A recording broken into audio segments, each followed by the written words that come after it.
Hello, it's Peter Merrick in San Diego, California, and I discovered something that I find shocking, and that is when I was looking at purchasing tickets back to Canada, back to Toronto, where I have not been in 3 years, the place of my birth, the place I spent 5 decades.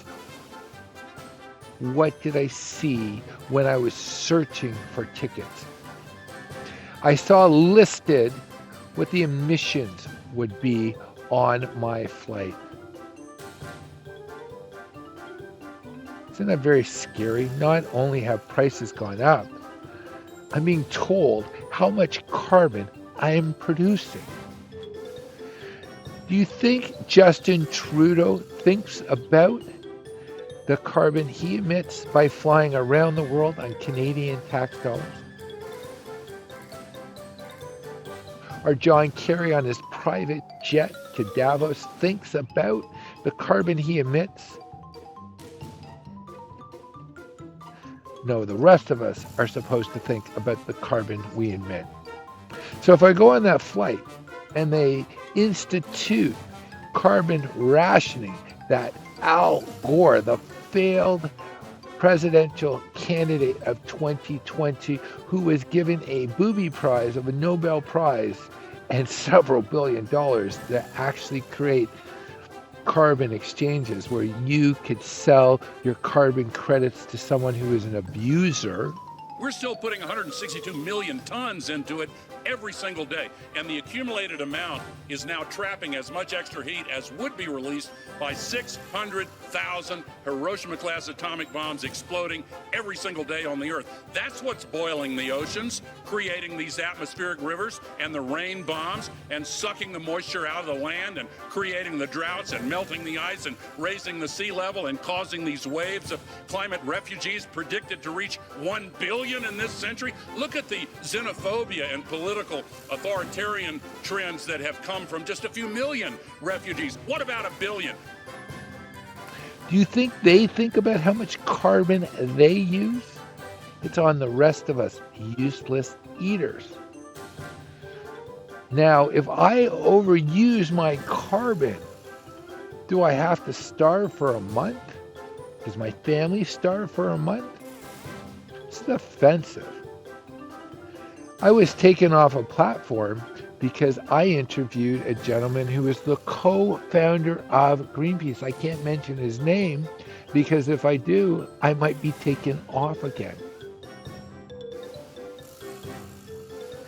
And he was the only person in Greenpeace who had a PhD in science. Plus, he was the only person in Greenpeace who lived off of nature. The rest of them were truckitarians. He actually introduced me to that concept. He shared with me most of us who live in urban centers, we could not exist if things were not brought to us by trucks that need carbon. We'll starve. One of the greatest things that happened in the last 50 years is the carbonization of the world. You and I, we breathe out 40,000 units of carbon with every breath.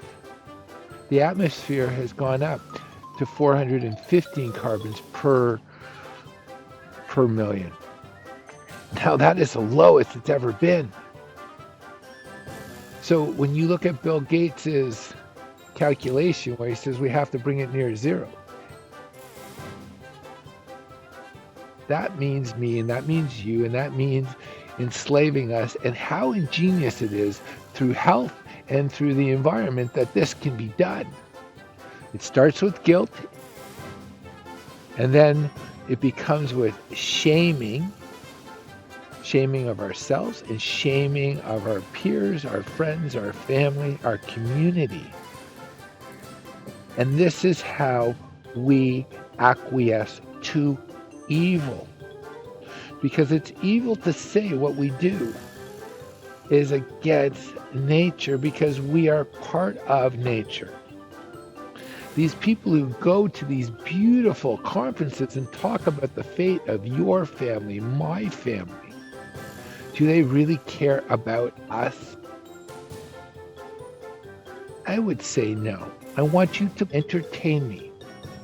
How many of you could feed chickens in the morning and at dinner be eating one of those chickens? You would have been very nice to those chickens. You would even had fun with those chickens. You wouldn't think twice about eating them. Now, you wouldn't do that with a human being, but just imagine what psyche that these people at the top who tell us what's good for me is not good for thee, what psychology they must have to tell us how bad we are.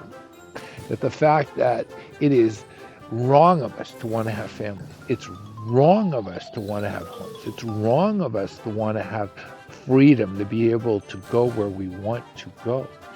It's wrong for us to trade with whoever we want to trade with. It's wrong of us to speak what we feel, which is natural law, which is not given by man. It is given by our Creator. It states that in the U.S. Constitution. It is not rights that government gave to us. It's what the Creator gave to us. And we give our politicians, our bureaucrats, the right to administrate on our behalf. They work for us.